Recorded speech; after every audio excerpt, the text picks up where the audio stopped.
one verse from Srimad Bhagavad Gita, and then we'll try to show you something. I have chosen. I have chosen the verse number 24 from the chapter 13 of Bhagavad Gita, which has some connection with the topic I'd like to discuss. Ya evam veti purusham prakritim cha gunai saham sarvadha vartamanapi nasabhoya bijayate. One who understands this philosophy concerning material nature, living entity, and the interaction of modes of nature is sure to attain liberation. He will not take birth here again, regardless of his present position. Purport. Clear understanding of material nature, the super soul, the individual soul, and their interrelation makes one eligible to become liberated and turn to the spiritual atmosphere without being forced to return to this material nature. This is a result of knowledge.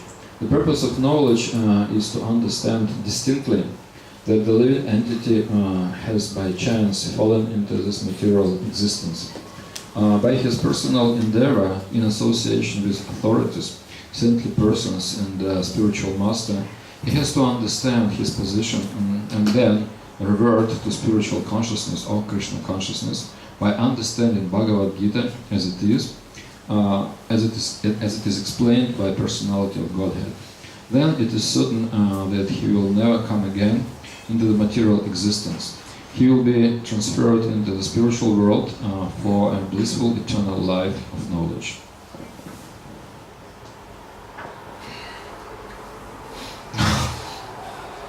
This just switches by itself? No. You do it. Well, okay, then I'll have to sit there to show this presentation. I can actually, when you give me a sign, I can put that slide if you want. Well, I don't know them by heart. I'll have to sit there. You can unmute this.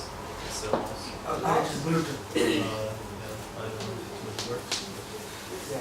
Oh, it doesn't matter. It will just make things more complicated. I just want to make sure that something works at all. So today I would like to present, give some presentation which is based on that verse, which shows the relations between human society and cosmos. It means that cosmos, it's like a large material manifestation. Society is the same in manifestation, but on a smaller scale, and human is like a cell, we can say, like body consists of cells, so society consists of people, and cosmos consists of material nature mixed with spiritual souls. In 1974, Srila Prabhupada established Bhaktivedanta Institute, which is a scientific branch of International Society for Krishna Consciousness, because he had a few disciples with scientific degrees, and he wanted that we present Krishna consciousness not only as a religion but also as a science, because the authority of religion in the modern world is not so high. People prefer to more believe to scientists than to priests, preachers, and actually we see that it's very important to somehow combine spiritual knowledge and material knowledge, because mostly people now believe in science, material science. Some people still believe in God, but these 2 points of view should not be just contradicting each other. They can just be in a combined form. Religion without knowledge, as Srila Prabhupada used to say, it turns into fundamentalism and produces violence instead of divine love. Science without spirituality and morality is lopsided and brings dangerous side effects, destroying ecology and health. And some people tend to think and tend to seek truth with the help of science. Others prefer to take to a spiritual path. So there is a great need to take the best of both worlds for the benefit of all living entities. So it's a kind of artificial fight between religion and science, and Srila Prabhupada made an attempt to synthesize and to unite them. Vedas, spiritual knowledge, is revealed to the world by the sages and transmitted from the past through the unbroken chain of teachers and disciples. How much can we trust Vedas? I often give this example that Rig Veda states, I offer my respect to the divine son, whose race travels with a speed of 2.202 geogenas per half of the Nimesha. If you don't have the key to this mysterious statement, we can get its true meaning. What are these geogenas and nimeshas? They are Vedic measurements for space and time.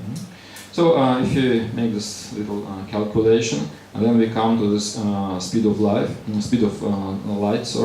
which was discovered by scientists only in 1975. So Vedas contain some knowledge which is very useful even for modern man. So Veda also means vidya. Vidya means vision. It's like video, it's ability to see. So true knowledge provides us ability to see. So what do we see through the eyes of the Vedas? We can see the laws that govern our life. And there are 4 groups of laws: inorganic laws, the organic laws, social and moral laws, and spiritual laws. And mostly people, trust this 3 first group of laws because they studied them at school, they did colleges, universities. And spiritual laws are mainly referred to the religion. So today we'll try to look at the situation from the point of view of these spiritual laws. So who is human being according to the spiritual laws? It's more than just physical and subtle body. 2 days ago I gave you this information about this gross body and subtle body. They consist of different layers: solid matter or earth, liquid matter or water, thermal energy or fire, gaseous matter or air, space or ether. And subtle body consists of mind, which means emotions and desires. Intelligence consists of rational thinking, and false ego, it gives you bodily identification and willpower. And also, apart from this physical body and subtle body, there is a spirit body, spiritual soul, which is absolutely different from this physical body. We'll come to it later. Right now, we have to understand how body and soul are connected. Like I give you the analogy of basket is like a gross body, which tends to go down. Balloon is like a soul, it tends to go up. And the straps that connect them, they constitute subtle body. Because in subtle body, we have subtle desires that we want to do something with this body in this material world. That's why eternal spirit soul is inside this physical body, because the subtle desires through the subtle body, they keep us all together. Another analogy is the analogy of a computer and its user. User is a soul or consciousness, software is a subtle body, and hardware is a gross body. Some people think that actually our consciousness comes not from the soul but from the brain. Does it really come from the brain? Well, can we say that movie comes from the TV set? People say that if you break your head, or damage your brain, then you can lose your consciousness. In a similar way, we can damage the TV set, but it doesn't mean that the TV set produces cinema. Actually, TV set is a kind of just an interface. So our brain is just an interface between the soul inside our heart and external world. So it's just kind of coordinated organ, nothing else. So it doesn't produce any consciousness at all. And on this picture, we have a more complete understanding of the human being, a physical body, then next to it, subtle body, then the spiritual body or consciousness on the other side, and super soul or Paramatma. It's like a connecting force. It's connecting the eternal soul with a temporary physical body. And super soul also has its symptoms. So instincts, like animals that do intelligent things without any education, because the super soul is inside their bodies. Intuition, it's like a sixth sense. Inspiration, it's like creative impulse. Revelation, when unexpected manifestation of knowledge takes place in our consciousness.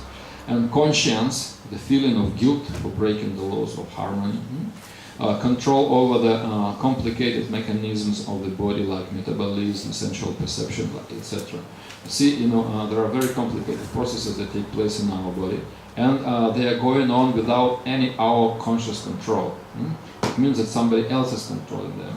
So, according to a Vedic point of view, the super soul, which is a source of all knowledge, it makes its body operate in a certain way. Okay, and Vedas also present us a holistic view of the world, how things are connected with each other. This is called Sambandha Jnana. Jnana means knowledge, and Sambandha means connection, how things are interconnected. It's very important to understand, because as we read in Srila Prabhupada's purport to this verse, chapter 13, verse 24, if you understand how Lord, material nature, and soul are interconnected, then after leaving this body, the soul becomes liberated. So this knowledge is quite important. And once again, I will show you this picture, how things are connected. First, Vedas establish the absolute truth of the controller of everything. God as a person, God as a supreme intelligence, God as an energy or light. Brahman, Paramatma, Bhagavan. Brahman is this energy or light. Paramatma is a supreme intelligence, Lord in the heart. And God as a person is Bhagavan. And then, with absolute truth, it gives, it is a source of everything else. So from the absolute truth comes matter and comes soul, spirit, and the forces that unite them. So matter consists of three modes, three gunas: goodness, passion, and ignorance. Soul also has three properties: eternity, knowledge, and bliss. At least soul is searching for all these things in this material world. The matter is connected with the absolute truth and by the force of time. So due to time, matter changes, all these changes going in circles. Then soul is connected to matter with the strength and with the force of karma. It means the law of cause and effects. And soul is connected with the absolute truth by yoga or love. There are different levels of yoga, some mechanical yoga, karma yoga, jnana yoga, ashtanga yoga. But the topmost yoga system, as Krishna states in Bhagavad Gita, is a bhakti yoga. That's why we can say that yoga and love, yoga in the higher sense, so yoga and love are the same thing, more or less. So understanding of this scheme is very important for us to take proper decisions what we do in life. So first of all, we have to understand the controller, that topmost part of that scheme. So Vedas establish the controller as Ishvara. And actually, if we are really intelligent people, we can understand that everybody is under the control of material nature, material laws, under the influence of time. Finally, the state, the government, different forces, police, army, everything, they control us also. So ultimately, we are all under the control of eternal time. So all these forces that control us originate from the supreme controller, which is called Ishvara or Vishnu. So why should we be controlled at all? So if you don't like to be controlled, then we have to control ourselves. So who wants to live in a state where there is no laws at all? So if there is no law, then there is chaos. And as we know, cosmos in Greek means order. And order is a necessity, we can say, of some personality. And producer of the show, he can remain behind the curtains if he doesn't want to be seen. So as Srila Prabhupada stated in purport, somehow or other jivas fell into this material world, and we don't want to see the Lord. We just want to become the Lords and enjoyers of this material world. And nevertheless, he connected everything and anything and everything in this material world. So matter is mixed with spirit, and our bodies are connected to each other through different relations, which is also based on the law of karma. So we see so many connections in this world. We see that food chain is perfectly arranged in nature. This little mouse eats corn or some grass, and this owl that eats this mouse like that. So we can say that land gives rise to the grass, and grasshopper eats grass, and frog eats grasshopper, and snake eats this frog, and eagle eats snake. And then nobody eats eagles, but eagles they just die, they fall on the ground, and this land eats them because the body decomposes, it becomes again the part of the earth, and then again grass grows, and everything goes in circles. So our creation is perfectly arranged, and the one form of life serves as a food for another form of life. So we can say that our world is a circle of unconscious service. Everybody is serving everybody else, but unconsciously. And spiritual life means that we make this service conscious. We understand how things are connected. Another connection that Ishvara or Vishnu made is that he made everything interdependent.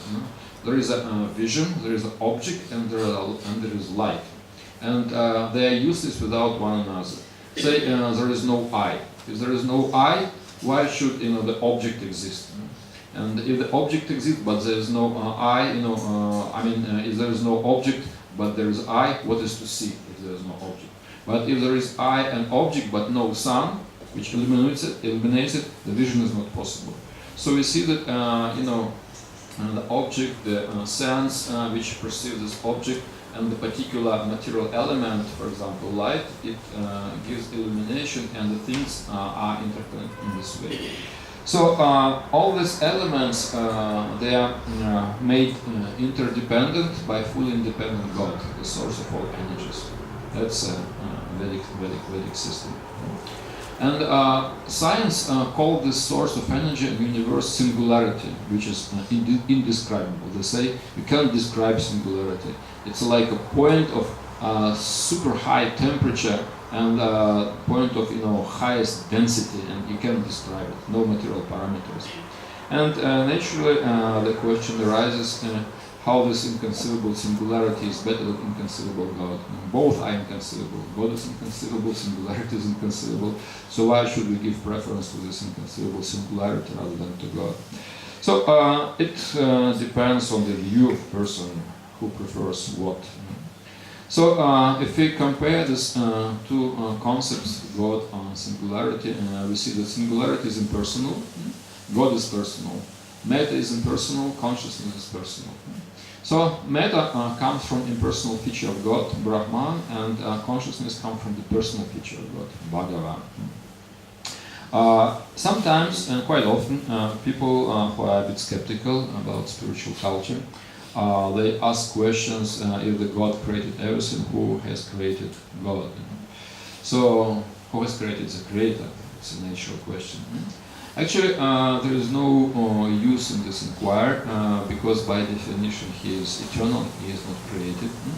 Vedas state that he is the cause of all causes, although he doesn't have any other origin but himself.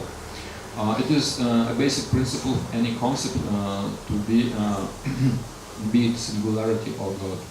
Any concept is based on something, and this something is not the point of discussion, it is just a point of reference. If the concept makes sense and works, it makes that basic assumption was correct. So we state something, we have faith in something, and this faith is like a foundation. And we never doubt foundation, because if you want to move somewhere, you have to push from the ground. So there must be some point of reference. If you don't have any point of reference, you can't move anywhere. So people may argue about different means of proving things, different proofs, pramanas in Sanskrit. It means pramana, it's a way to prove things, or we can say testimony. And we can doubt anything, but ultimately if you don't have any faith at all, you can't move anywhere. So ultimately we have to accept something which is self-evident. In Sanskrit it means svaprakasha. Svaprakasha means self-evident, thing that you don't have to prove. And according to Vedas, it's Vishnu, it's controller, Ishvara, because we have the world which is full of different laws, and if there is no lawmaker, there is no law. So we can say it's a simple reasoning, but actually it's true reasoning. And this Ishvara, the controller, he pervades all creation, beginning from the large universe to the smallest atom, and also he is present in the heart of every living entity. And actually, atoms, they are not that simple. They have some complicated structure, because inside the atom is Paramatma, God, and that's why the electrons they are spinning around the core, the core of the atom. And as I mentioned before, cosmos in Greek language means order. But who needs an order if there is no one in charge?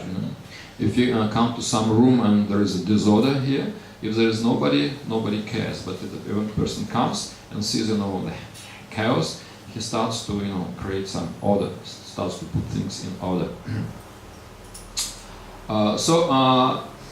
Originally, when the science just appeared in the Western world, a few hundred years ago, these first scientists, they used to think that matter is very simple by nature, and they used to think that there are only chemical elements and some forces, which push them around. But when they invented electronic microscope, they discovered very complex structure of the living entities, living cells and DNA molecules.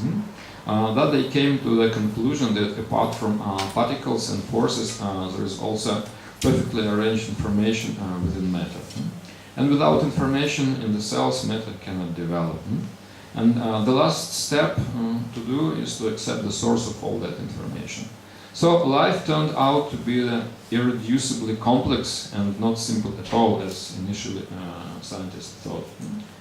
And if you look very attentively how people create things, we can see that all complex systems, they originate from even more complex source. And the man, a human being, he cannot create anything which is more complex than himself. No matter how complex the machines are, they're still simpler, more simple than human being. So whatever things exist in complex things, they're created by even more complex entity. DNA molecule is similar to computer program that determines our parameters and functions. We have our destiny, we can say, we develop in a particular way, because information in this DNA molecules is designed in a certain way. So we can say that DNA is God's program for our biological life. These genes, so-called genes. Actually, these genes, they're similar to these gunas, very subtle forces of nature. And those people who are evolutionists, they say that since there are similarities between the species, it means that they evolved from one another. But cars may also look similar, but it doesn't mean that big car evolved from the small car. It simply means that they were produced by the same designer who used similar patterns, but also considered different desires of drivers. We can say in our language, use the different karma. And of course, there are some critics of these ideas. Critics of intelligent design theory, they argue, they say that a human eye is perfectly designed, therefore cannot come through the evolution. It's a statement of one man who is advocating this intelligent design. But he himself wears glasses, so it means that if you say that your eye is made by God, but you wear glasses, it means that your vision is not perfect. It means that God is not perfect. That's the argument. They're trying to argue with that. Another skeptic, he is saying that if there is intelligent design, that why there are so many genetic diseases if it's all arranged by God. So they find some imperfection in Creator, and they say that it's a fault on the part of the Creator. But It's only true if we don't consider the law of karma. But if we consider the law of karma, the law of cause and effect, then these apparent imperfections are quite reasonable. We understand that there is a law of karma, and this law of karma it adjusts all so-called imperfections. Law of karma exists to teach us responsibility. To some degree, we can say law of karma is the same as golden rule. If you do some bad things to other people, after some time, the reaction will come and it will smash you. So the law of karma explains why the creation of perfect God looks imperfect. Without the law of karma, we can't understand this. So when we see the hands in the shackles, they may look like imperfection of Creator. But in the context of the law of karma, it looks like a perfect arrangement. Because if somebody breaks the law, he should be somehow isolated from the society, and his freedom should be limited to the degree of his offense. So in this way, Vedas establish the controller. So he is the one who controls everything. So what is to be controlled? What is he controlling actually? So he is controlling spirit, our consciousness, and he is controlling lifeless matter. So now we're coming again to this scheme of unified picture of the world. God controls souls through time, through matter, and karma. His main idea is to rectify our consciousness. And with the help of matter, with the help of time, with the help of karma, he is pretty successful. Although we are quite stubborn and mostly misuse our free will, ultimately in the long run, a living entity still makes the right choice after so many troubles in this world, and embarks on this path of spiritual life.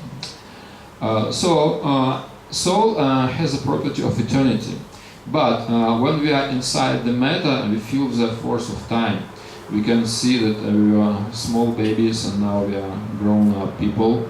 So soul is eternal, but it feels the time. Why? Because it is connected with the matter through the force of karma. And the only way to again understand that we are eternal spirit souls is break these connections of karma and connections of time. We cannot do much about time, but we can try to nullify our karma. And the only way to do it is just to switch our attention to this upper part of the picture and start to serve absolute truth, to serve the Lord. Then our karma little by little disappears and the soul becomes a liberated soul. So why this material world, material nature exists at all? According to Vedas, the material nature is just a playground for the souls who are rotating in the cycle of reincarnation. Adult people, they may watch these children, playing this ground, understand, well, sooner or later they will grow up and they will go away from this playground. So in a similar way, when our consciousness is not mature enough, like little children, we are playing with these material elements, and it's kind of fun for us. But after a while, we understand that it's not fun at all, especially in the second part of life. Diseases, step in, and you understand that you can't enjoy your life anymore as you did when you were young. So then the fun of the first part of your life, it turns into some problems, and then these problems are also necessary because they make you think about it. How is it that I was young and strong and beautiful, and now I'm just like a living wreck? I'm just a disaster. I'm a failure in life. So a person starts to think about it, and if he's intelligent and if he is fortunate, lucky, and if he gets some chance to get in touch with the spiritual knowledge, then it can give rise to his spiritual life. Otherwise, without spiritual understanding, the souls rotate on this wheel of time and samsara, pushed by the material desires and the law of karma. Sometimes they go higher, sometimes they go low, then again. Because time is a circular, it's not linear. It's a purely scientific and Christian idea that time is linear. but actually Vedic idea, the time is circular. And we can see it, every day we have morning, day, evening, night, then again morning, day, evening, night. Every month, the moon changes its phases, then every year the sun rotates and goes through the same signs of zodiac. Because we see circles, circles, circles. Nothing linear. Everything goes in circles. It's called Kala chakra. Kala chakra. Actually, it's interesting enough that in Russian language, this chakra means kaliso. Kaliso, it comes from Kala. Kala, it's kaliso, because Russian is a kind of simplified version of Sanskrit. Have many roots from Sanskrit in Russian. So it's a kind of, there's Sanskrit and it's Prakrita. Prakrita means simplified Sanskrit, Prakrita. So Russian is a kind of simplified Sanskrit, degraded Sanskrit, you can say. But there are still many words which are similar, and the roots come from Sanskrit. So this Russian kaliso means chakra, wheel. It comes from Kala chakra.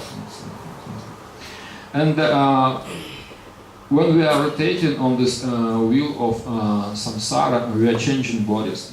And many people think that this changing bodies or reincarnation is just a Hindu faith. But actually, sometimes we see reincarnation that takes place right in front of our eyes. There was a caterpillar which was crawling, and then for a while it was in this little cocoon, and then after a while it turns into a butterfly, which is flying. So is it a Hindu faith or is it a law of nature? It's a very subtle law, but it's still the law of nature. And we see that this reincarnation, it also takes place within our body. Because every 7 years, all cells in our body, they change due to metabolism.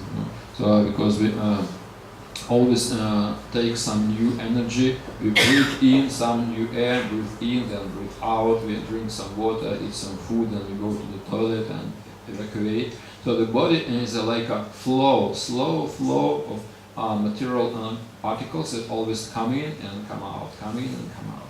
So that's why Bhagavad Gita states that this material body is actually asat. It doesn't exist. It just seems to exist. It's just like a flow of particles, but it's very slow. And because our vision is imperfect, it seems to us that body is pretty stable. But if you look at it with the eyes of knowledge, that we actually see that it's never stable. It changes every second, every fraction of a second. It changes. That's why Bhagavad Gita states that body is asat. It's always changing, not stable at all. And if, according to medical science, every 7 years all cells in the body change, it means that every 7 years we are in a new body. And if you are 70 years old, it means that you have changed 10 bodies during your life. But the soul, it has a property of stability. And that's why even the person who is 70 years old, he can look at his photographs, pictures when he was a small boy, and he said, well, it's me. Although his body doesn't look like him anymore. So it's called internal reincarnation.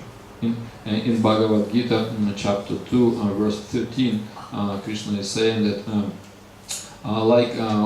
within one lifetime, the soul changes from the child's body into the youth body, then to the old man's body. In a similar way, at the time of death, it changes to another body, according to the desire and merits. That's the law of karma, actually.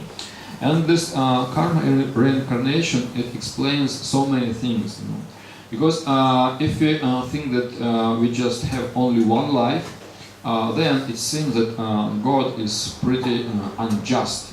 Because we see that some kids they are born in poor countries like Africa, and they are suffering like anything, very poor, nothing to eat. And some people, they are born in well-to-do countries. So if God exists and He is perfect and He is fair, just, then why He puts different living entities in different conditions? There should be something behind it, some law behind it. And if you don't accept karma, if you don't accept reincarnation, then it seems very strange, like God is kind of a whimsical person. He is doing anything what He wants with us, and it's quite a kind of strange concept. everything should be perfect in order. And this law of karma and reincarnation, it explains everything. That this little child, he may look innocent, but if he gets sick or gets in some trouble, you may ask why. He didn't do anything wrong in this life. But if he accepts reincarnation, we understand that in his past life he could do something wrong, then he forgot about it. But Paramatma, the Lord in the heart, still remembers, and it reminds him about it. And some reaction may come, like for example, the person may do some violence or commit some sin, and then get drunk and forget about it. And next day he is captured by the police, and he says, "Well, I don't remember anything." They say, "Well, video cameras, they got you, so see, we can see that you did it, and that's why get your punishment." So in a similar way, a Paramatma is like built-in video camera. Paramatma, according to Bhagavad Gita, in Sanskrit it said, Upadrashta Anumanta Cha. Upadrashta means he looks, he is like a witness. Upadrashta. Yeah. Upadrashta. Anumanta means gives blessings. It allows things to happen. So Upadrashta Anumanta Cha. So we are also trying to imitate God, putting our video cameras everywhere because we want to see everything, to control everything. And originally this idea comes from him because he's in every atom and he's looking and he's watching everybody. And he is, recording all these things. So our history may be mysterious to us, but not to him. And since he is in the heart, he reminds about his presence and he reminds us what we were doing in the last life. Some people have talents from their childhood, were very talented. It means that in their previous lives they were already doing that thing, and now they have some skills. And now the skill is being transmitted, and in this new life, just from the very beginning, they are very experts in some arts or in something. So it means that their experience is just being transmitted from one life to another. Like today, we tend to go on doing what we did yesterday. It's just like a succession, natural succession. So and night it divides tomorrow from today. So in a similar way, we can say death is like a night which temporarily divides, previous life and present life. And if you want to know how our karma is created and what determines should we go higher or lower, then we have to understand one more thing.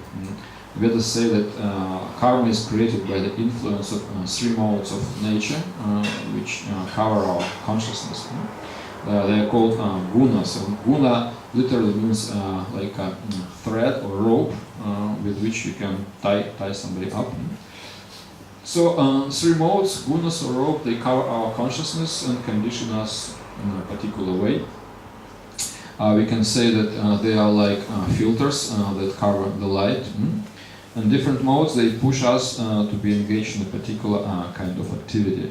So the light is the same, but if you put a different colored filter, then it looks like different light. But actually it is the same.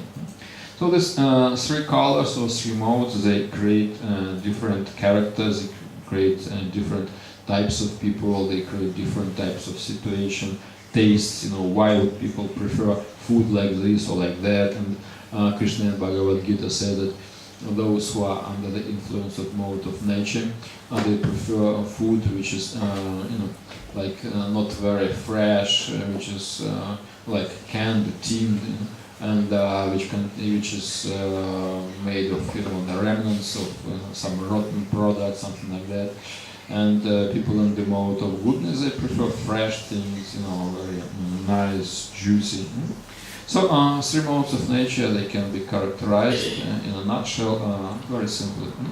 So mode of goodness means morality, mercy, cleanliness, knowledge, responsibility, truthfulness, simplicity, satisfaction, and happiness. The mode of passion, it gives us creativity, desire to expand and accumulate different ambitions. And people under the influence of the mode of passion, they can break morality or some law just for selfish purposes. And the ignorant people, they are morose and happy, very slow, have bad habits like taking drugs, taking alcohol, smoking.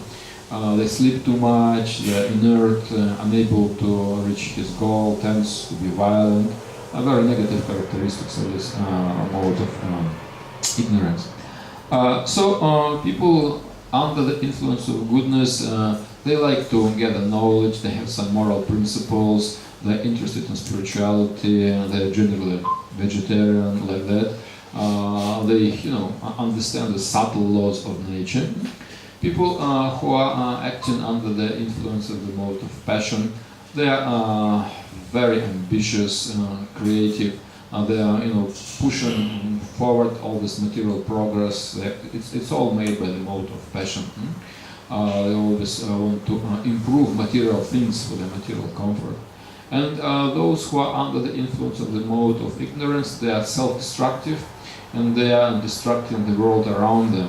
They are very, people who have this, destructive impulses.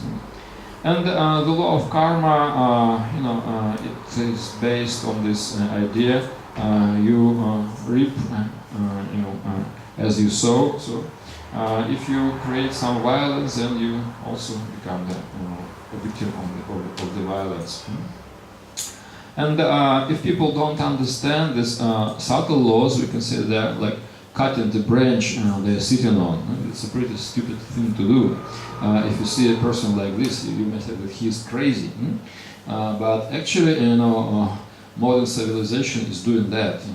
That they're cutting the branch they're sitting on, they're destroying ecology, they're breaking subtle laws of nature without even understanding it. And just, recently, maybe yesterday in the news, I read that there was some earthquake in the North Korea.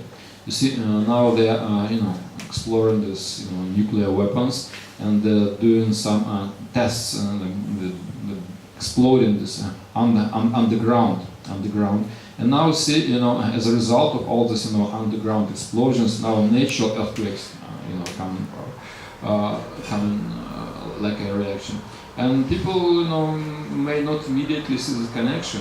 In a similar way, they develop this chemical industry, everything, which makes our life more comfortable. But then all these chemicals, they go to the air, they go to the water, they go to the earth, and then we take food which grows from this land, which is watered by this rains, acid rains, so-called acid rains, and then it goes back to our body and destroys our health. And people have hard time to understand it. It's a quite simple connection, but under the influence of these modes of passion and ignorance, they may not understand it even. So karma is created actually by our free will. As we know from the Vedas, the Lord is the source of all energies. All energies come from Him, from above. As Vedanta Sutra states, Om Janmadiya Syataha. The absolute truth is something from which everything else emanates. So whatever energy we have, spiritual energy of understanding, knowledge, spiritual energy of bliss, material energy which give us some material facility, it all comes from Him. So when we understand it, when we have this knowledge, then we use our facilities in service of God. It creates like a vertical cycle of energy circulation. Then there is no karma. But when you take something which was given by God and used for some other purposes, then energy is circulating on the horizontal surface. This creates karma. We just take something from God, but we don't return it to Him. We don't even say thank you. So we are not even thankful to Him. So love of God, of course, is a very high thing, but love starts from the simple gratitude. Gratitude is not difficult at all. Love of God it's a really high level, but gratitude it's a beginning stage. So when we understand the spiritual knowledge that everything comes from God, and that's why we should engage it in the service of God, it's a very good beginning. But unfortunately, people don't know it, so they just create new and new karma, and this way their life becomes more and more difficult. But if they have spiritual knowledge, then things can be simplified. But people don't know it. So coming back to this principal scheme, unified picture of the world, we can see that soul is between God and between matter. So soul always has a choice whether to act, whether to be active inside matter and create new karma, or start to develop spiritual activity and in this way reduce the karma. If you don't do that, if you don't take up to spiritual life, then we become entangled in this material nature, and then we become covered by three, you can say, layers. Soul is inside, and the first, you can say, the first abode of the soul is the mind and body. So wherever we go, we are inside our mind and we are inside our body. And the our second realm is society, and the third realm is the nature or cosmos. And Bhagavad Gita, the 7th chapter, the very last verse of the 7th chapter, it states that there is Adi Atmika, Adi Bhautika, and Adi Daivika. So Adi Atmika is a level of body and mind. Adi Bhautika is a level of society, and Adi Daivika is a level of nature and cosmos. And all these three realms, they all pervaded by the same law of harmony. Law of harmony means, the life in the mode of goodness. When the person lives in the mode of goodness, then his body and mind function normally. As soon as you try to live by the standards of the mode of passion and ignorance, your mind and body will immediately react. You will immediately have some troubles on the mental level and some troubles on the body level, as diseases, and other things. And it's the same way if you take the second layer, the layer of society. If you behave yourself, on the level of the mode of goodness, you treat people nicely, then they treat you nicely also. But if you mistreat them, if you do some violence, like in the mode of ignorance, or if you try to cheat them, like in the mode of passion, then relations in society become more and more complicated. So these modes of nature, especially passion and ignorance, they make our social life quite difficult. But if we accept this mode of goodness and try to treat other people accordingly, then society becomes much more harmonious. And in a similar way, this the third layer, the layer of cosmos, it's not empty. According to Vedic literature, there are devatas, demigods, who control these different planets, who control sun, moon, water, fire, air, earth. And but they are too big, and we are too small. They are kind of inconceivable to us, these demigods. And to deal with them nicely, there is a way which is called yagya. In the 3rd chapter of Bhagavad Gita, Krishna is saying that in the beginning, the Lord created the first generation of demigods and people and gave them the process of yagya for exchange, because he put demigods in charge to provide everything for people. And people should be thankful to demigods and do some yagya, some rituals, some sacrifices to them. In this way, this layer of society, the layer of nature and cosmos, they interact in a nice way. But when people lose their faith in these devatas and these demigods, they just get something from demigods, but they don't, say thank you. They don't do any rituals, thankful rituals. In this way, society, completely neglects or ignores this high level, and then there's no surprise that sometimes things happen, like earthquakes or tsunami or fires or anything, hurricanes that little by little they create trouble to people, and just give them some hint that people are not independent, so you better treat demigods nicely. But atheistic people, they got no clue. They think it's just by chance. It just happened by chance. But actually, according to Vedas, nothing is by chance. Everything is governed by particular laws of nature. So the core problem is inside. So the consciousness of the soul, knowledge of the soul. If we have some spiritual knowledge, then we become harmonious people. Our mind becomes normal, harmonious. Our body doesn't create much trouble. In this way, we become kind of good members of the society. And if there are many good members of the society, then there is no problem on the social level. And intelligent people, intelligent society, they understand they're also dependent. In this way, they have this interaction with demigods or ultimately with God. It's like a Vedic society.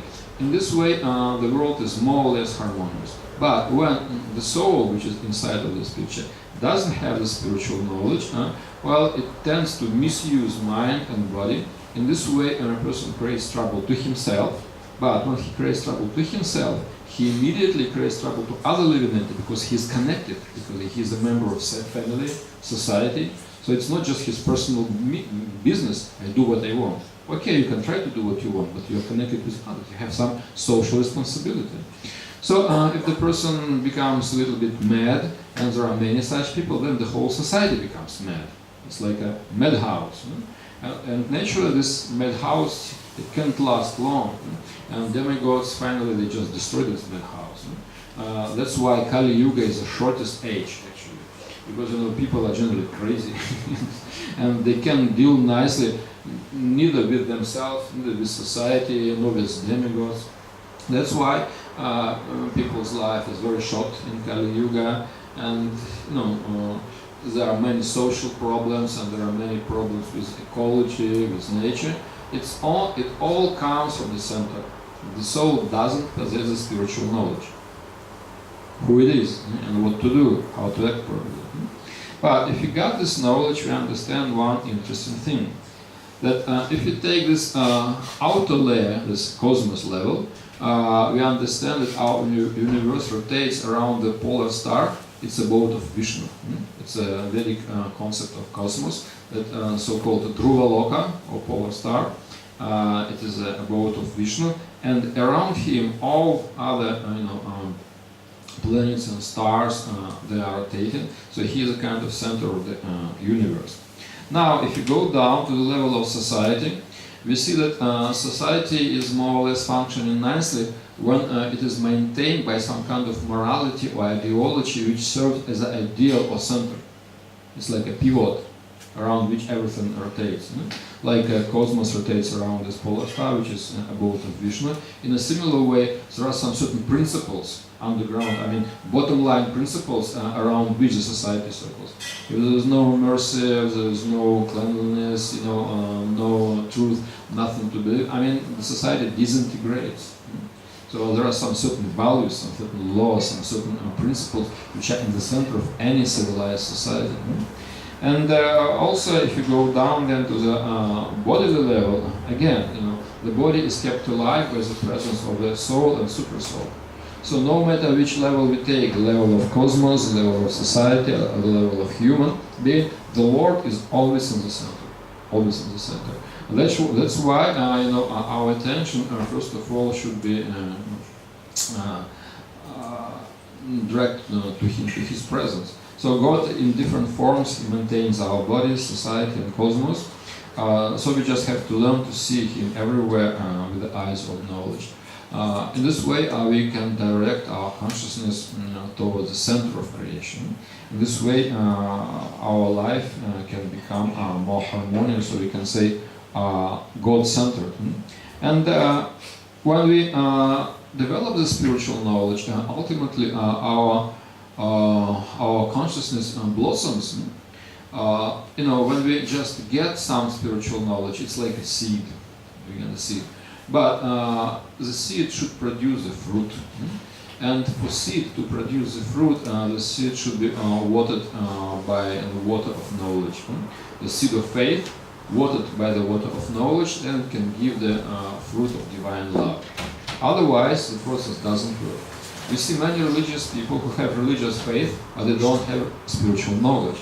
And that's why their faith doesn't grow into the fruits. It doesn't produce any good fruit. And we see that actually religion in the modern world sometimes even becomes a source of different conflicts and wars, so-called Islamic state or some Christian state, which is based on just religion but not knowledge. In this way, if you have just faith, some religious faith, but if you don't have this knowledge, then this seed of faith doesn't turn into the fruit of love of God. But if you do everything properly, we got this seed of faith, we water it with spiritual knowledge, then it fructifies, it gives us supreme consciousness. So that's why the main task of human life is to upgrade or grow our consciousness to the highest stage. And if we got the spiritual knowledge, then one interesting thing happens: we become purified. So on this picture, we see that a physical body is drawn by this blue lines. Subtle body is like this red, like internal like ellipse inside, and it creates karmas. Karma is like seeds, black seeds like bad karma, white seeds like a good karma, and there is a soul inside.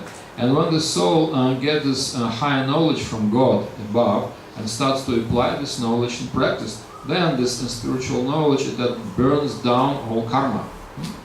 In Bhagavad Gita, Krishna states in chapter 4, verse number 38, as fire turns into ashes the wood, in a similar way, the fire of spiritual knowledge burns down all the consequences of our karma. So there is a spiritual way, spiritual knowledge, and there are some rules for our material life. And these rules are very basic. They are all connected with the mode of goodness. And mode of goodness, it rests on 4 pillars. The first is mercy, which in practical shape is like a vegetarian way of life. Cleanliness means to avoid all kinds of intoxications. Austerity or moderatedness, it means that we control our senses. And truthfulness. Truthfulness means that we got some truth, we try to live by it. We try to adjust our life according to this knowledge. This is, we can say, life, truthful life. When we know the truth, satya. And truth is, as we just seen before, this picture, God, matter, soul, and how they are connected. This is truth. And when we understand this truth and we try to live accordingly to it, then our life starts to somehow become more and more peaceful, more harmonious, and material nature less and less influences us, and we become more and more influenced by the spiritual energy. And of course, to do that in this Hare Krishna movement, we are using the most powerful tool, which is chanting of the holy name, because holy name is not different from Krishna, and it's actually the most simple process for people of Kali Yuga, because people of Kali Yuga are not very qualified to follow complicated, things like yoga. They are not rich enough to create and to make offer big sacrifices as do people in Treta Yuga. Also, people are not so much interested in temple worship as it was the way in Dvapara Yuga. So the only way to somehow help them is just to give them the most simple form of God, in the form of sound. And we just have to learn 3 words, Hare Krishna and Rama, in certain order. But for the process to work, we have to do it with all our heart, with all our understanding. And it's not a sentimental religion. It's based on knowledge, as you just seen from the presentation. So Rupa Goswami, the Nectar of Devotion, says that studying Shastra is necessary because it strengthens our faith. We got our faith, but to make it stronger, we need some knowledge. And if we practice our chanting, if we practice our devotion service with the knowledge, then the seed of faith slowly turns into love of Krishna. Okay, I can stop here. If there are any questions or comments, so feel free to ask them. We can switch on the light.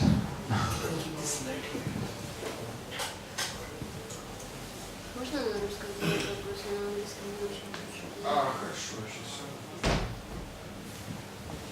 сейчас. А вы переведите смешно.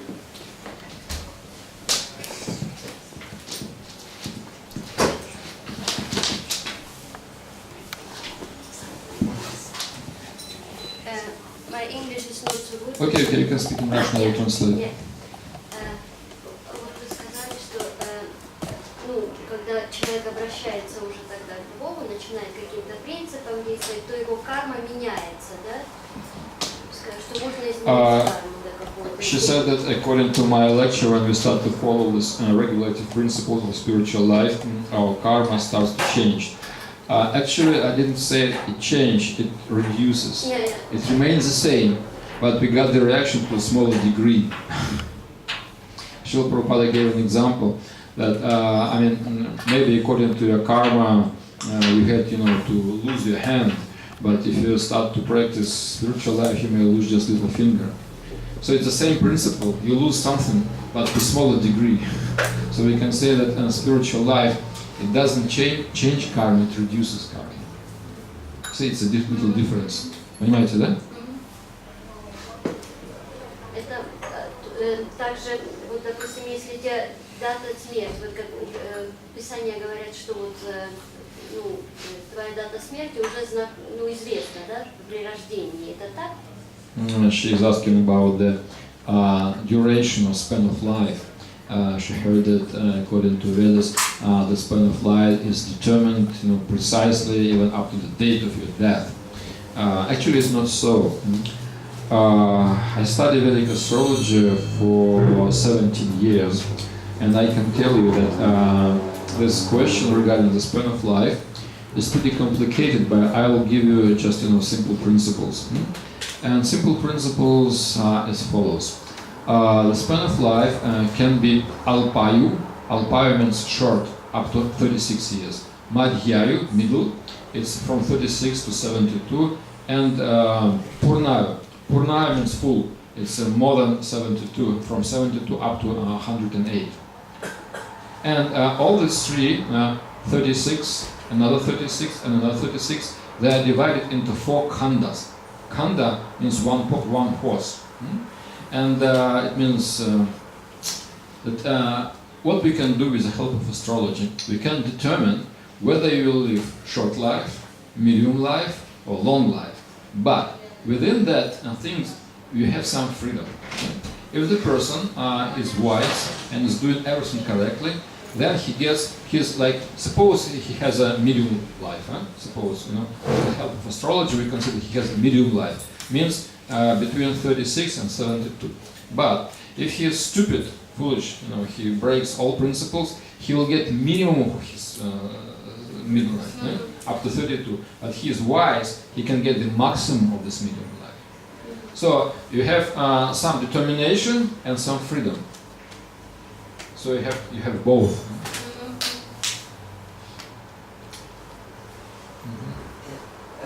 There is something also mentioned like the characteristics of Shakti quality. Shakti. Shakti, like the goodness, goodness, mode of goodness. There is happiness, become enjoy, like truthfulness. Yeah, Krishna says in Bhagavad Gita that there are actually 2 symptoms of goodness: happiness and knowledge. Happiness and knowledge. Yeah, just the point is like that sometimes in the material platforms, people are, while they are mode of ignorance, they think that is with their mental platform, they think we are enjoying, we are happiness. It is also we are enjoying our life. Although this is level of the, there is no anandamaya, real anandamaya. But they think that we are also enjoying. So how to interact like that? Some people they think we are right also, we are doing right, we enjoy our life, we are happiness. So how to link to them like that, to preach to them? Because who are? Everything can be analyzed from the position of 3 modes of nature. And there is some happiness in ignorance, some happiness in passion, some happiness in the mode of goodness. And if you study the 18th chapter of Bhagavad Gita, the last chapter, Krishna gives explanation what it means to be happy in the mode of goodness, passion, and ignorance. So even Srila Prabhupada used to say that even a hog, which is eating all this horrible stuff, it feels quite happy. But you can't compare the happiness of the hog to the happiness of the demigod, because the rasa is different. According to Srimad Bhagavatam, there are different levels of rasa, taste. The simple one is a jada rasa. Jada rasa means material taste, very gross, very low kind of. Then there is a svargiya rasa. Svargiya rasa means like heavenly happiness. And in terms of our human life, svargiya rasa means when you can enjoy some, fine music, some literature, some fine arts, the hog can't enjoy it. So it's like svargiya rasa. And Vaikuntha rasa is a rasa of spiritual world. So everybody can feel happy, even an ignorant person, but the quality of his happiness is very low. So that's why, as I mentioned, a mode of goodness, it has not only happiness but knowledge. So it's balanced with knowledge. Otherwise, anybody who is enjoying a nightclub, he's drinking, smoking, then he says, I'm happy. And he said that happiness is a symptom of the mode of goodness. But it's not only happiness, but also knowledge. And that man who is enjoying a nightclub, he has happiness, but he doesn't have knowledge. So this happiness should be combined with knowledge. Then we can say that he's in the mode of goodness. Otherwise, everybody has some happiness. Even lowest creatures, they also have some happiness, but they don't have knowledge. That's why we can say that they are in the mode of goodness.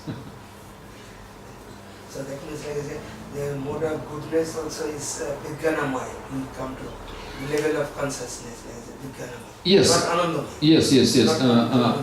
Anandamaya is a pure bliss. It's a pure bliss. It's spiritual bliss. Real knowledge, it's Vijnanamaya. It's fourth level of consciousness. But to some degree, the mode of goodness, it can be present, in every level. Even a child, he's a small child, we can say he is mostly ignorant. But when he's, learning to read or write, it's already some, little particle of goodness there, but just not so much. But Vijnanamaya, we can say it's like maybe 60% of the existence is a mode of goodness, Because a person is established in the mode of goodness, that's Vijnanamaya. But some little fractions of goodness, they are everywhere, Anybody who knows something, everybody who can do something nicely, the kid, he knows some simple things, it's still some particles of this mode of goodness.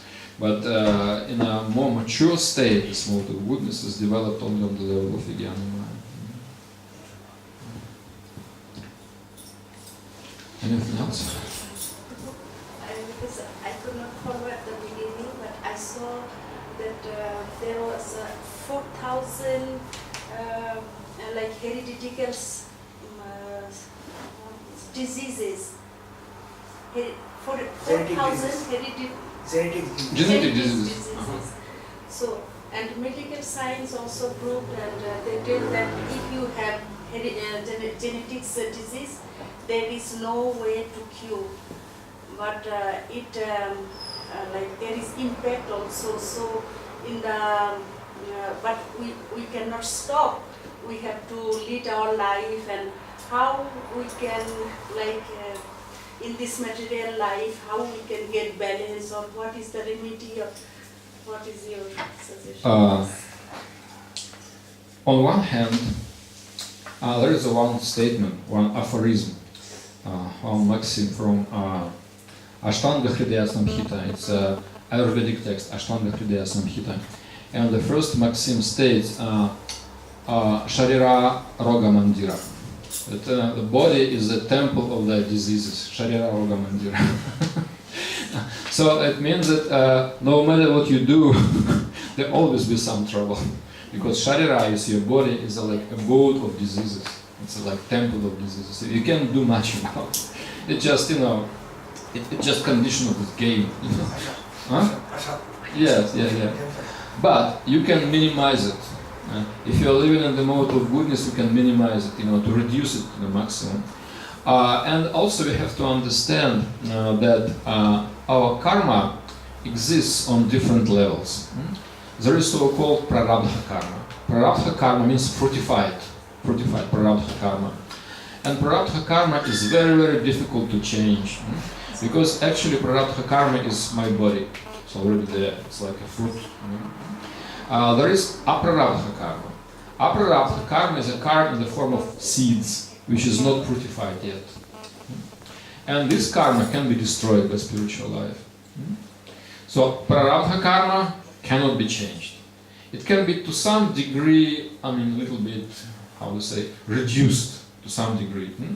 But aprarabdha karma, which exists in the form of seeds in our subtle body, it can be completely burned down by spiritual life.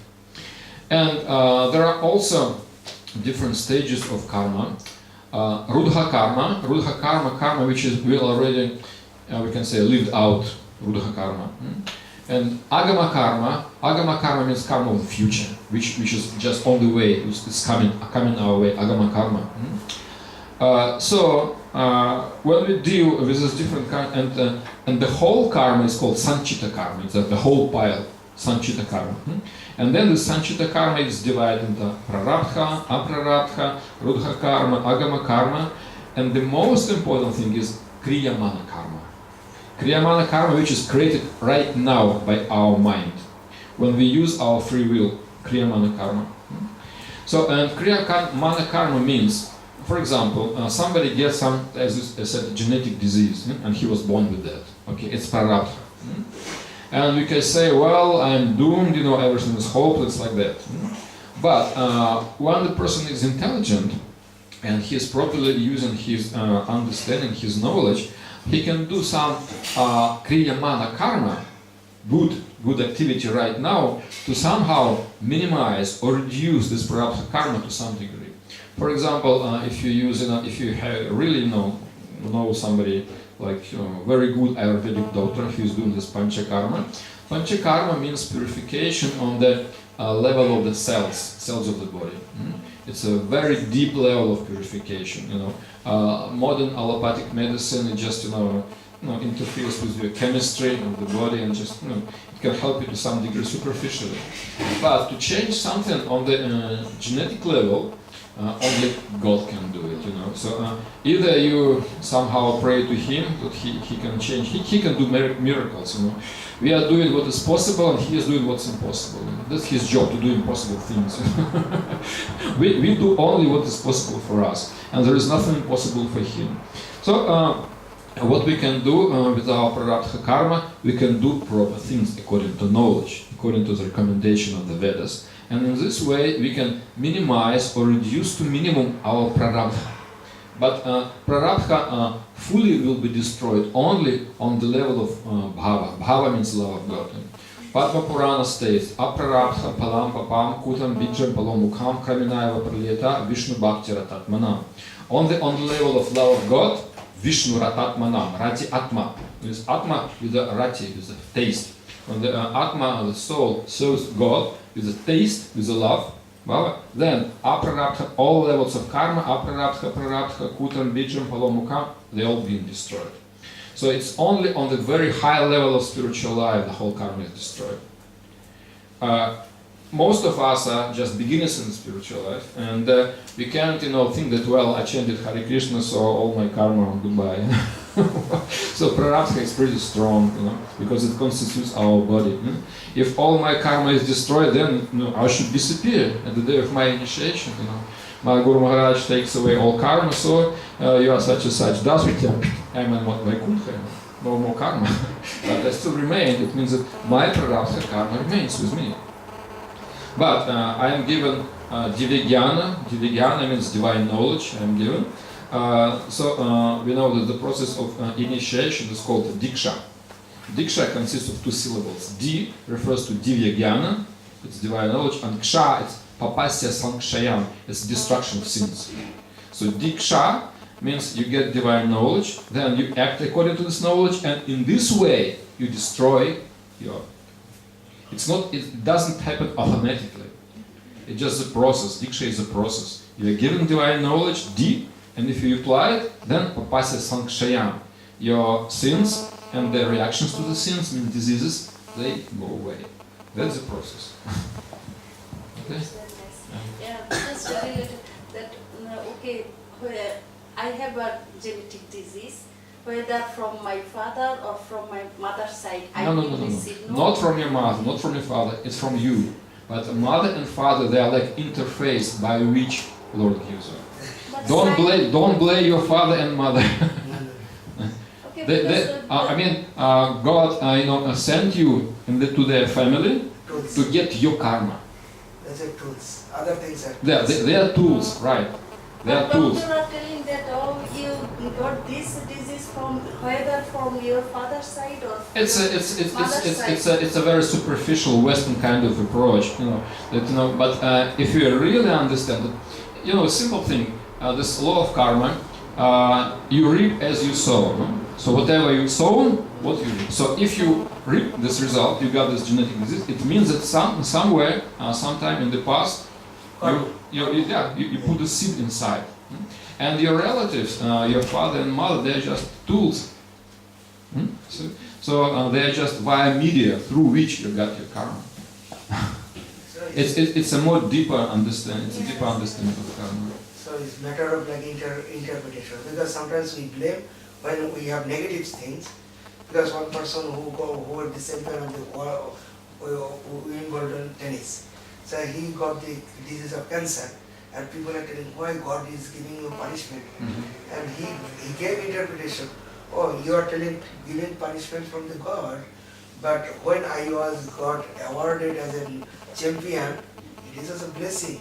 So at that time I did not acknowledge, but when I have some simple disease, now you are telling God is giving me punishment. But it's not matter of interpretation. Like I said, when negative things we get, we think, oh, You blame it on God. yeah. But when I was awarded, it is also good karma. Yeah. So- I deserve it. Yeah, I deserve this medal. for me. I deserve this medal, but I don't deserve this disease. Whatever we get, we deserve. But the point is a negative. See, I'm sorry. One little point of it's very important. Why people think like this? Because they are lacking the mode of goodness, and mode of goodness means responsibility for our life. When the person is in the mode of goodness, he never blames others. He accepts whatever happens in his life as his responsibility. And those people who are lacking this goodness, who are lacking this responsibility, it means that they're in the mode of passion. They are trying to blame it on others. It's not my fault; it's their fault. But people in the mode of goodness, they say, yes, if I reap it, it means that I sowed it. Like some people say, if you just point at somebody else with your finger, with other three fingers, you point to yourself, but you don't see it. Okay, anything else?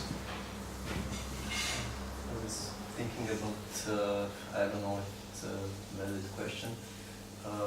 For example, okay, time goes by, the body grows older, you get diseases and all that. So I was wondering if at some point you are put in a position to choose between either here, choose the good or the passion, because when you're choosing, when time gets more limited, you have to choose between these two. You have to somehow maybe spend less time to do devotion to God in order to choose for the passion and for responsibility of the world or something like that, for your responsibility to your wife, children and all that maybe. A lot depends on your social status. So if you still have some social responsibility, then it's your dharma, it's your duty. You have to do it. Excuse me. So if you don't have much time and you have to do something, you have two kinds of duties: material duties, and which is called more or less varnashram dharma, according to your social position and your age, varna and ashram. And then there is sanatana dharma, which is eternal, your eternal duty to God. So in this material world, these two kinds of duties are mixed together. That's why the system of ashramas is given, that in the beginning of your life you study things like brahmachari. So even if you don't have this strict brahmachari ashram, still all kids, they go to school. To some degree they all study. So we can say it's kind of brahmacharya. Then second stage of life is grihastha, family life, when you get some wife or husband, you produce children, you work, you have some responsible position in the society for the next stage. And then vanaprastha comes. Vanaprastha literally means you go to the forest, because vana means forest. You go to the forest. But in the context of modern life, there are not so many forests, not so much forest around, but you just take to more renunciation, more renounced life, more simple life. And then sannyasa is actually prohibited in Kali Yuga. It's not for Kali Yuga people, just maybe for some rare great souls. But one thing is that since we have these two duties, material duty and spiritual duty, and it's quite difficult to do them all together. Both. I mean, if you suppose you are a married man, family man, and if you give too much time to your spiritual life, your wife, your children, they will feel like you don't pay too much attention to them. But if you give them too much attention, you forget about your spiritual life. So it's quite difficult to balance the spiritual and material duties while you are especially in grihastha ashram. That's why people in grihastha ashram, they don't progress very quickly. They progress very slowly because they have to combine these two kinds of duties. But as we mentioned, as time goes by, your children grow up and become more independent. Then you can pay much more attention to your spiritual life. So in this way, little by little, this material dharma, material duties, they become reduced due to some natural flow of time, and you become more exposed to God, to spiritual life, just in a natural way. But if some situation takes you by surprise, just in the middle of your family life, something happens, and doctor says you have just 6 months to live, and you have to decide something quickly. It's we can say emergency situation, so-called apadharma. Apadharma means your duties in an emergency situation. Well, I can give you some universal advice for that, because every situation is different. But somehow I can say for sure that if person is devoted to God, then definitely God sends some helps. He somehow modifies the situation. Then all of a sudden, some people appear, or some situation changes, and there is some kind of solution comes. So God always offers some solution, always. But even if the situation seems hopeless, then the only way to somehow reconcile it in our mind is just to understand that God, actually, we may be father or mother, and we can feel some responsibility for our children and families. But remember one thing, that God is, the whole world is His family, and He is the Father in charge. So don't worry too much, because all living entities like your wife or your children, somehow in their past life, without any your attention, somehow they were maintained by God. So he can find some ways to somehow maintain them, help them. So ultimately, if you don't see any other solution, and you see that we are dying and they are left behind, and what can be done, well, the only way you can do is just to rely on God. And I can tell you one story. In our yatra in my place in Vladivostok, it's far east. A few years ago, one devotee died. He was about 50 years old, and he had some terminal some cancer. And he had a wife and 3 children. And his elder daughter was something about 14, and the youngest child was about 5, something. So pretty small children. And so he left. We can say, and he was constructing the house, and he didn't complete it. So and he was dying, and he was afraid. Well, how will my family go on like that? I'm leaving them without money, and the house is not completed, and children are still small. He was in an agony in his mind, and it was a tragedy of his life, and he couldn't do anything about it. And that's his kind. What can you do? And then he left. We cremated his body, and ashes were sent to Mayapur and then. But after a while, the whole community realized that we have to help his wife. And people started to collect money, and then little by little we helped him to complete the house like that.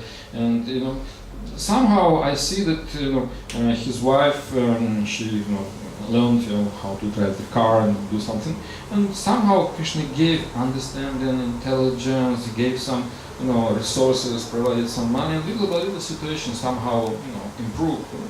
So we can see that even the situation which may look hopeless, somehow by God's grace they are resolved, in case if we keep our devotion to God intact. If you don't say, "Oh God, why you gave me this disease?" Well, I forget about you. If you don't have this, it's called karmatmaka. Karmatmaka means mentality which is influenced by karma. Karmatmaka. But if you develop spiritual intelligence, spiritual intelligence is called subuddhi. Subuddhi means pure intelligence. Subuddhi. Then by this subuddhi we can see that we are not just, I'm not just, the member of this family and everything rests on me. I have to take care of everything.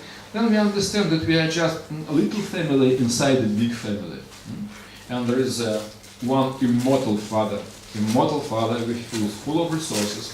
And if we have full faith in Him, and if we go on with our devotion, just 100% guarantee that He will find some or other way to somehow help your family members, even if you are living by some force like that. So everything rests on our understanding of faith. Anything else? Yes. There is no question. What is then we have the karma, there is the action, reaction. So then what is the causeless mercy? There is also behind some cause. Causeless mercy, that means that we got something we don't deserve. That's causeless mercy. But it is also there is something behind some cause. There is some devotional activities as well. Because causeless mercy we are developing, we are elevating our consciousness. So in fact there is something serious behind some action, some piety. Yeah, we can say that piety or sukriti, punya, sukriti, it has some effect. Like there is a famous verse from Mahabharata. Everybody knows it, how it sounds in Sanskrit, but not many know what is the translation. It is Mahaprasada Govinde Namo Brahmani Vaishnava Svalpa Punya Vatam Rajan Vishwasunaya Vachayate. It has nothing to do with the food on the plate. It's a verse from Mahabharata which means that actually there was a discussion between Narada Muni and Maharaj Yudhishthira. And Narada Muni was preaching to Maharaj Yudhishthira, and he said that everybody should worship Govinda. It's the topmost worship. And Maharaj Yudhishthira asked, if the worship of Govinda is the topmost, then why not so many people worship Govinda? And then Narada Muni said, Mahaprasada Govinda Namo Brahmanya Vaishnava Svalpa Punya, because the Punya is Svalpa. Svalpa means small. Vishvasa Naiva, Vishvasa means faith. So the faith, they don't have enough faith into what?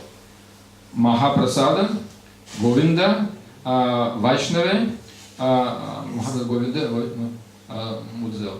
Mahaprasada Govinda, Nama, spiritual name, holy name, Namo, Brahmanas, Brahmanya, Vaishnava.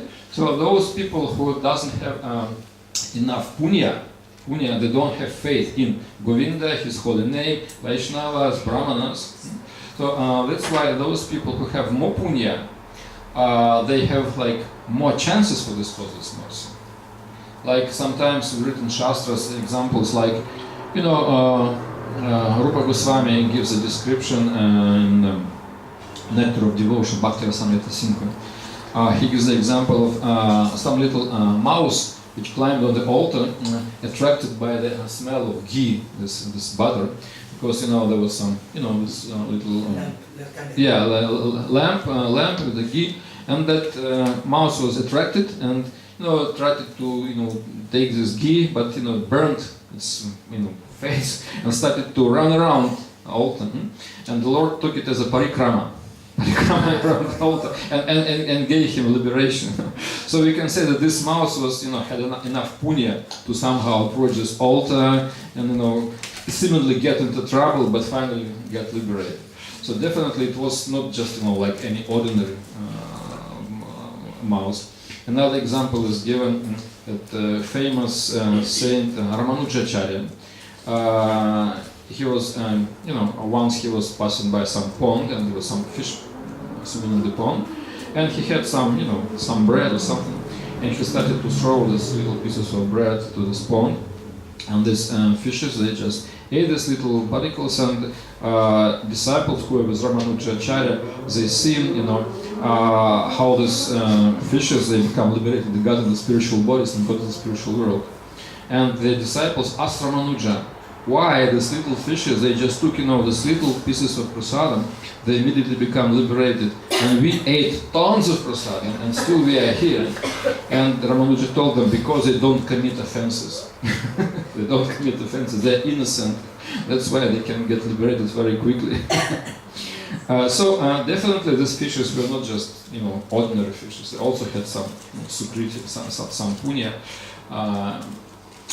So ultimately we can say that the people of Kali Yuga, they are not very pious. Srimad Bhagavatam states, Kalir dosha nidhe rajan astiheka mahat guna kirtanat eva Krishna sya mukta sangha param rajet. So Kali Yuga is like an ocean of sin. Ocean means you don't see the banks, it's like an endless ocean of sin. But there is one good quality in Kali Yuga, Krishna Kirtan. If you chant Krishna Kirtan, Mukta Sangha, you become liberated from your sin. Param Vrajet means you reach final destination. So people of Kali Yuga are not very pious people, but still Lord Chaitanya, he is so merciful. Rupa Goswami tells, Nama Mahavadnyaya Krishna Prema Pradayate Krishna Krishna Chaitanya Namina Garuta Krishna Maha. O Lord Chaitanya, I offer you my respectful obeisances because you are the most merciful avatara, because you gave something which was never given before by anybody else. Krishna Prema Pradayate. Krishna Prema Pradayate. You gave Krishna Prema. Before that, human society would worship only Vishnu. Krishna was not known. Vishnu Bhakti. Dhruva Maharaj, Prahlada Maharaj, they're all Vishnu Bhaktis. They're not Krishna Bhaktis, they're Vishnu Bhaktis.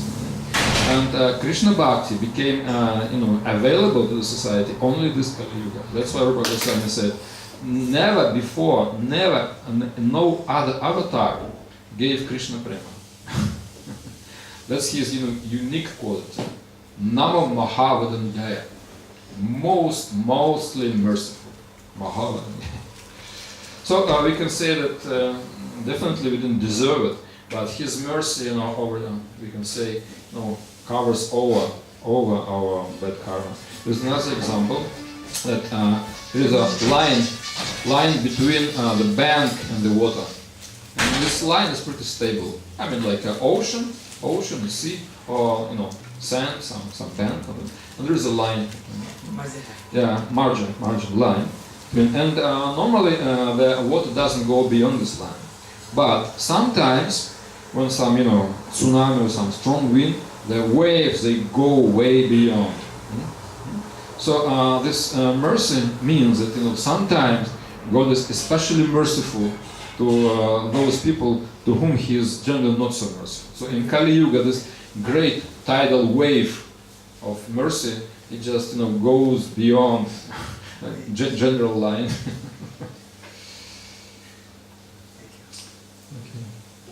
I would like to ask if you have scientific information and if you have how was to live a spiritual life, have spiritual concepts, and to live in an academic environment.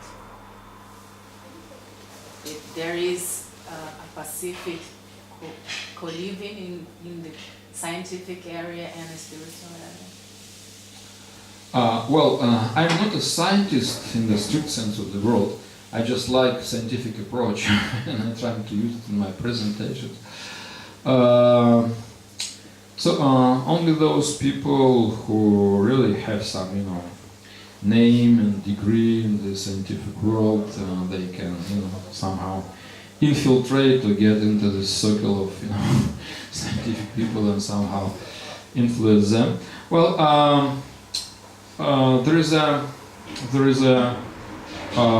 magazine which is called Origins, which was produced by a few ISKCON scientists like Sadhguru Prabhu, Dhruta Prabhu, what's his name, Bhakti Swarupadamodara Swami, and also there is a group of devotees, mostly disciples of Bhakti Swarupadamodara Swami, and they're mostly based in India.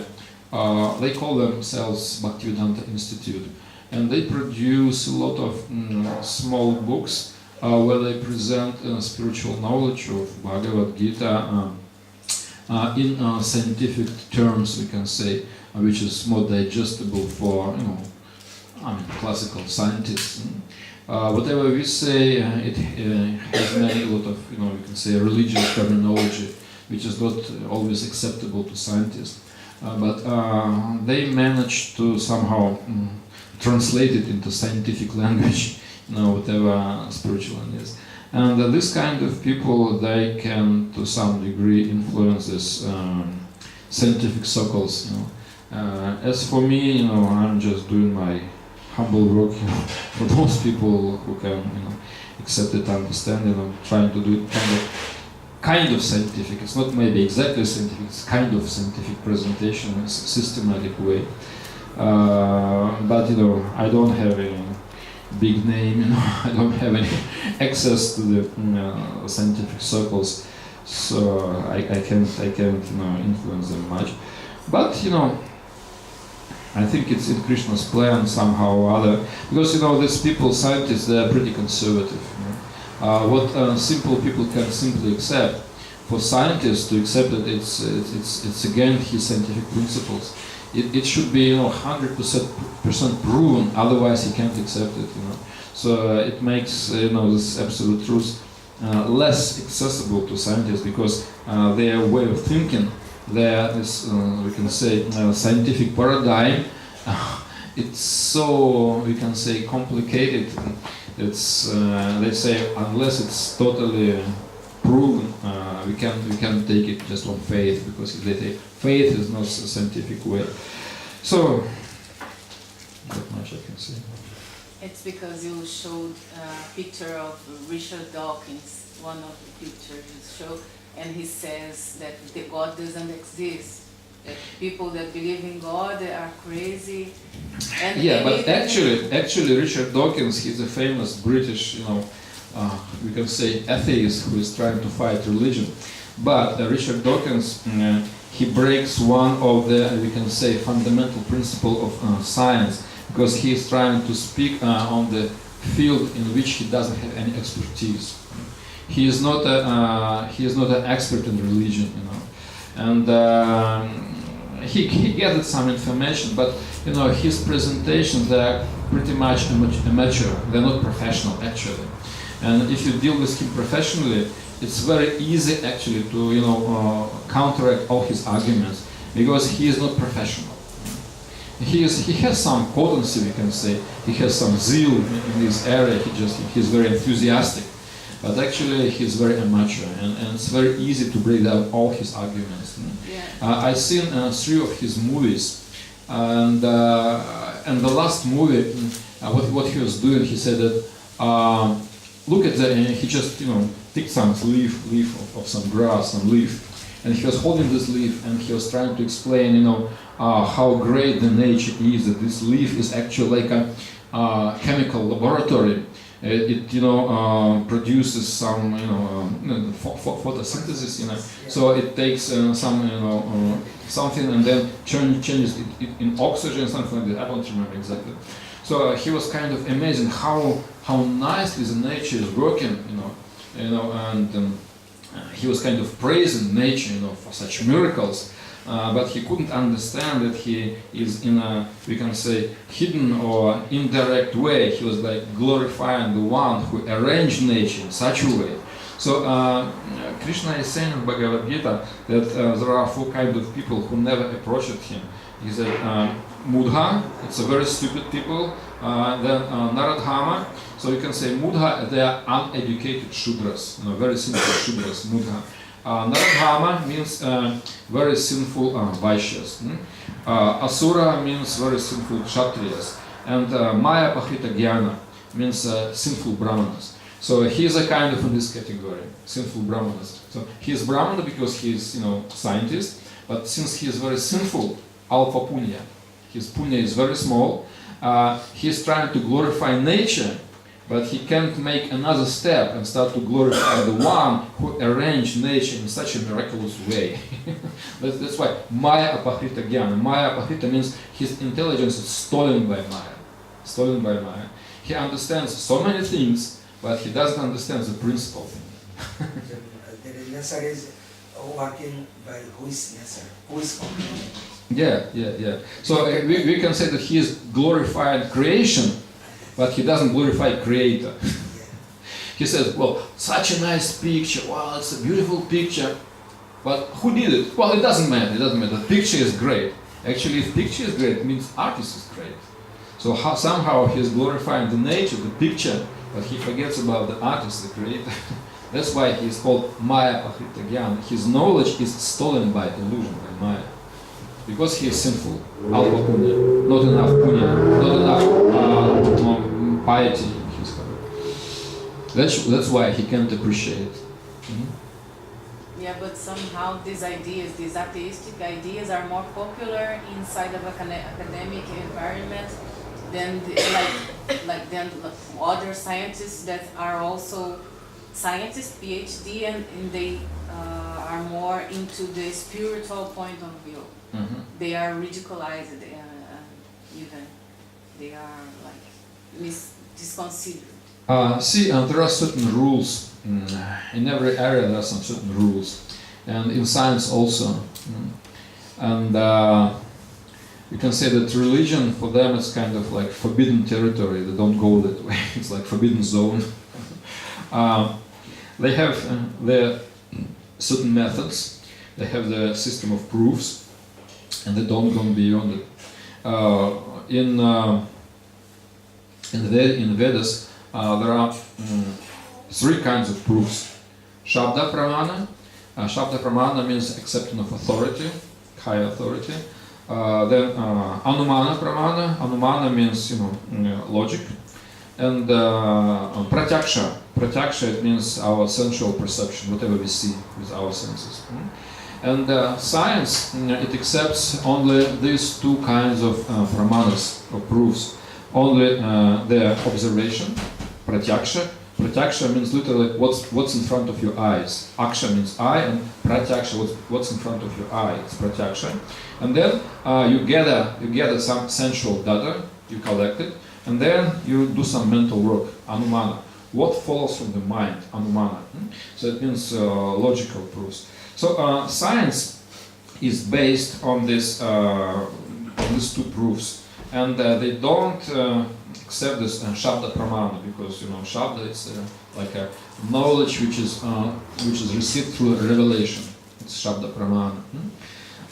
So when we speak of God, God can be proved or disproved by Pratyaksha or Anumana.